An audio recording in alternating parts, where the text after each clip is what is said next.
Yes, this is the Hometown Breakdown, and we will now talk about our hometown teams. I know we don't get too much into hockey on this show because neither of us know a whole I've never gotten into hockey. About it. Not really much. Yeah, I'm into the Blackhawks, but I'm not necessarily into hockey. I started getting into hockey when the Blackhawks started to get good in 2008, 2009. But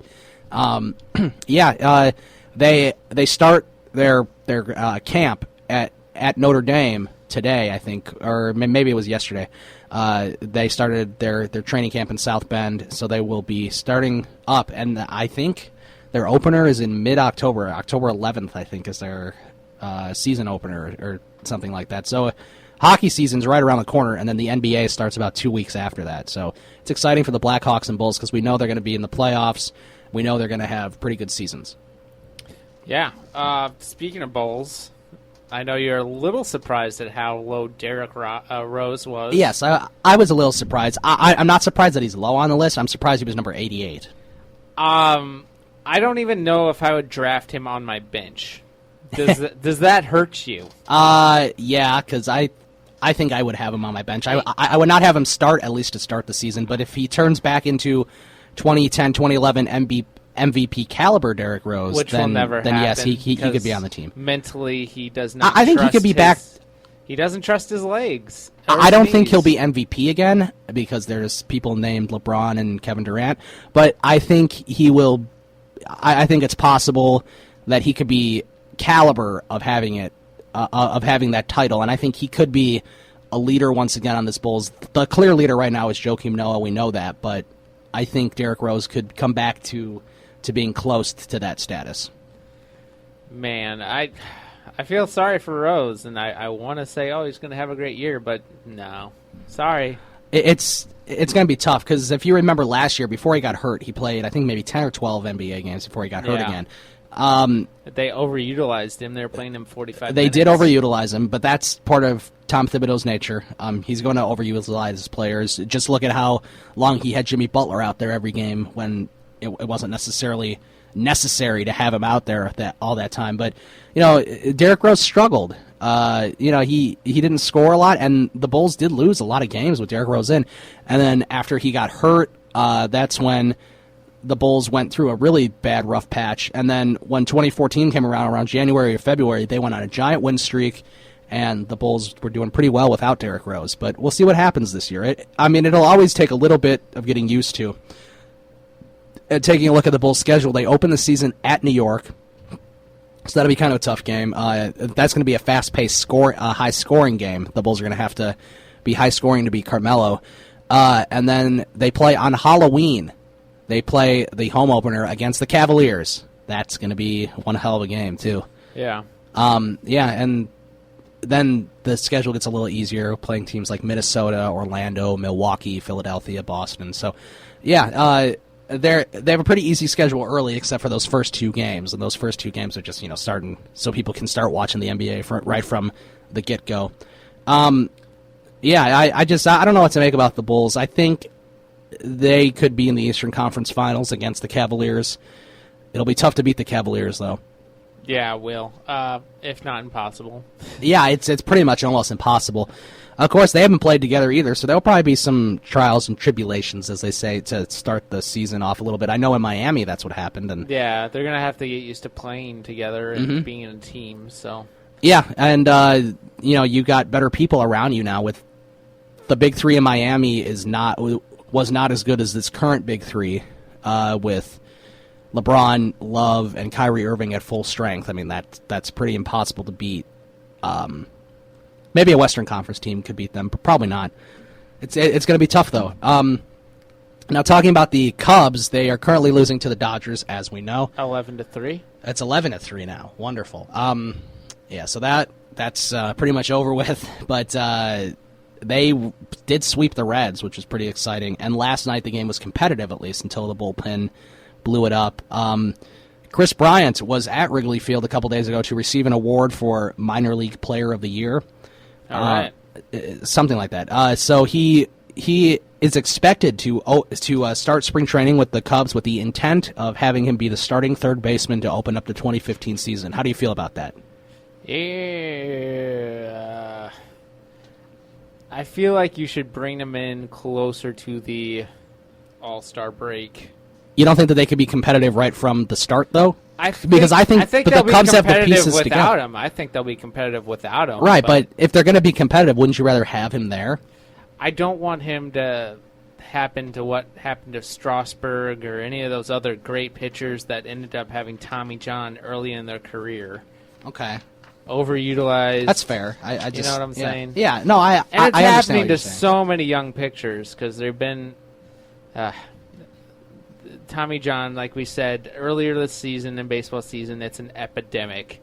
Mm-hmm. So I just don't want that to happen to Matt. Yeah, I don't know. We'll see what happens with Chris Bryant, but also, there's talk about Addison Russell and what they're going to do with him.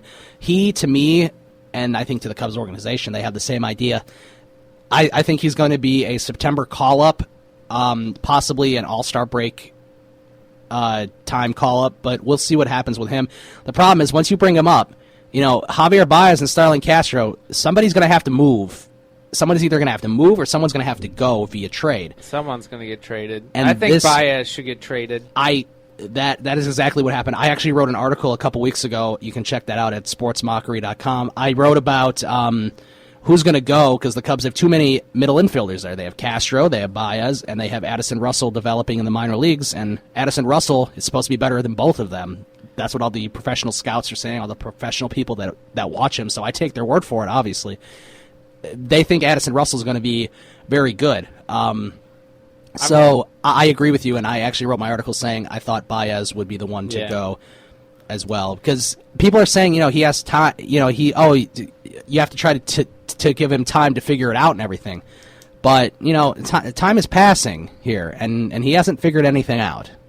Except hitting bombs. I'll tell you a fun little stat after this. This is Fantasy Fanatics on SportstownChicago.com. This is Andrew Freeman with my co-host, Ryan Stuprich. And here's a fun little fact. Pujols, for the first time, struck out 3 times in one game. Wow. That's exciting. Baez has struck out 4 times in one game multiple times this season. Yeah, that doesn't surprise me. I'm sure Kershaw's just having a field day with him. Mm-hmm. And a score update, the Dodgers 14, Chicago Cubs 3. Oh, God. Okay, stop saying the score, because it's just going to get worse and worse every time you look at it. If they hit 20, we should buy sombreros and give them out. That's funny, yeah. Yeah, we'll see. Just a little story, a little feel-good story for the hometown breakdown. This will close out our show, too, so it leaves the people with something good. Yeah, Jake Smolinski got called up by the Texas Rangers. He was on the DL for most of the season. He's a Rockford native. Nice. His first game back, he hit a home run, went 1 for 4. That's pretty cool. Next game, he went 1 for 4. And then last night against Oakland, he went 4 for 5 with a run and an RBI, batting .408. So congrats to Jake Smolinski, Rockford native. Did he go to college or did he go right out of high school into the minor leagues? I believe he went to college. I don't know. Let me take a look. Yeah, I was just curious to see where he went to college. Maybe he went to... Actually, I have no clue where he would have went. But I'm thinking maybe he just went right to the minors because, like, if any sport, it's baseball where that he went out of high school into the minors. Round Rock is where he played at, and then he played at Frisco. Okay, yeah, that sounds good, and I hope that he can continue to do good. It's always good to see local people do good, of course. Yes, good luck on his career. Yes. So that was a good story to leave with. Thank you, Andrew, for that. And this has been Fantasy Fanatics on SportstownChicago.com. I'm Ryan Stuprich. I'm Andrew Freeman. And we will see you same time next week, and we will talk about fantasy basketball, fantasy football, and the end of fantasy baseball. So make sure you tune in next week. It's Fantasy Fanatics on SportstownChicago.com. Hasta luego! Sombreros for everyone!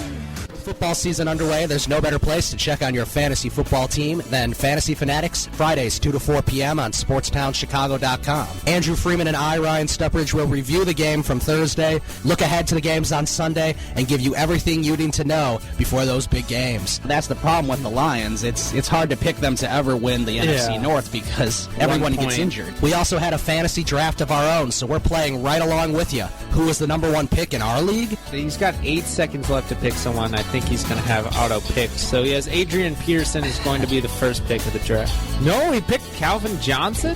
We will also give you the latest news on injured players, waiver wire pickups, and more. And don't worry, we didn't forget about fantasy baseball as it's coming down the home stretch. Next game will be the Red Sox at the Tampa Bay Rays. This was a matchup of 2 players that are gone now, John Lester and David Price. Find out if there's any last-second adjustments you need to make to your fantasy team before you head to the playoffs. We will also take your calls and let you know what's going on in our fantasy leagues. So join Andrew Freeman and Ryan Stuprich Fridays, 2 to 4 p.m. on SportsTownChicago.com for Fantasy Fanatics. Tucker Wright in the posy.